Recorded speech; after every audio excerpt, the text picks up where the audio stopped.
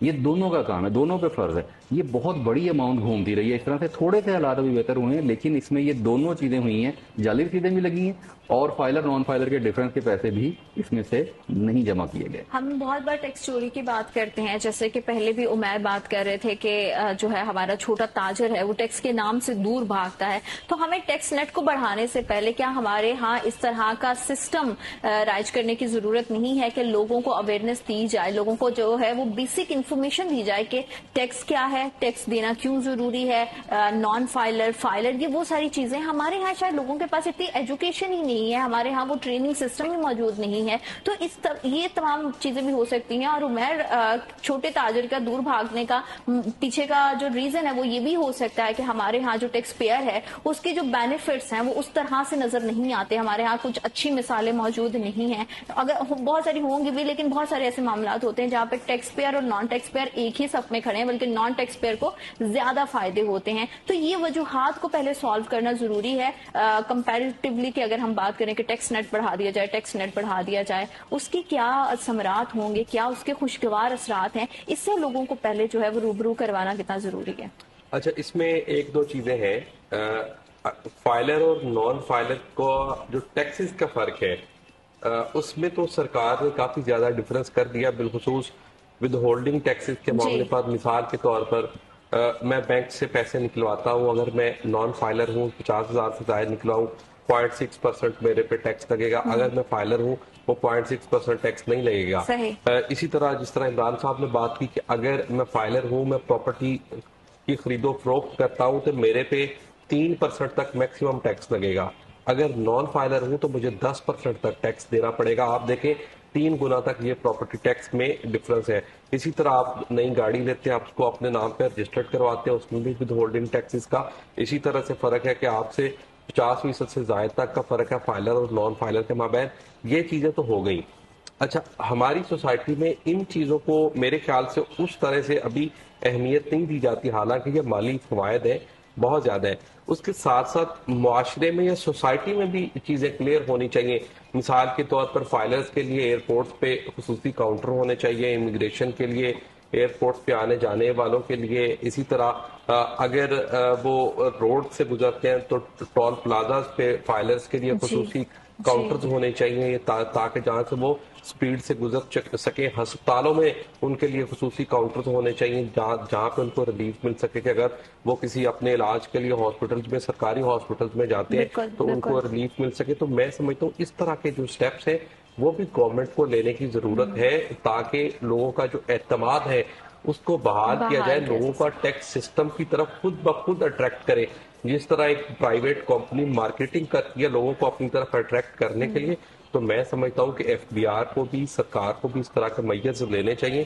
لیکن ہمارے یہاں کیا ہو رہا ہے, ایک تو کچھ اس طرح کے بینیفٹس نہیں دیے جا رہے, بلکہ ہوتا یہ ہے کہ چھوٹی سے چھوٹی غلطی پہ بھی, مثال کے طور پہ کل ہی مجھے ایک صاحب بتا رہے تھے, وہ کسی یونیورسٹی کے پروفیسر تھے, انہوں نے اپنی ریٹرن خود فائل کی, کمپلیکیشنز کی بات کر رہا ہوں, گزشتہ سال انہوں نے اپنی خود ریٹرن فائل کی, اس پہ انہوں نے اپنا لکھ دیا کہ میرے پاس گھر ہے جو مجھے وراثت میں ملا ہے. اس سال کی ریٹرن میں انہوں نے غلطی سے وہاں پہ اس گھر کی بجائے اس گھر کی ویلیو لکھ دی, تو ان کو فوری طور پر ایف بی آر کا نوٹس آ گیا کہ آپ پیش ہو. کرنا پڑتی ہیں, اور ہماری تو یہی امید بھی ہے اور درخواست بھی ہے ہماری حکومت سے بھی, ہمارے اداروں سے بھی, کہ عوام کے لیے آسانیاں پیدا کریں اور عوام بھی اسی طرح سے تعاون کریں. آپ دونوں مہمانوں کا بہت شکریہ, پروگرام کا حصہ بنے, اور ہم تمام دیکھنے والوں کے لیے اللہ تعالیٰ بہت ساری آسانیاں پیدا کریں. جمعہ کا دن ہے, جب بھی دعا کے لیے ہاتھ اٹھائیں, مجھے اور میری ٹیم کو خصوصی دعاؤں میں ضرور یاد رکھیے گا. اپنا بہت زیادہ خیال رکھیں. انشاءاللہ کل دوبارہ آپ سے ملاقات ہوگی. اللہ نے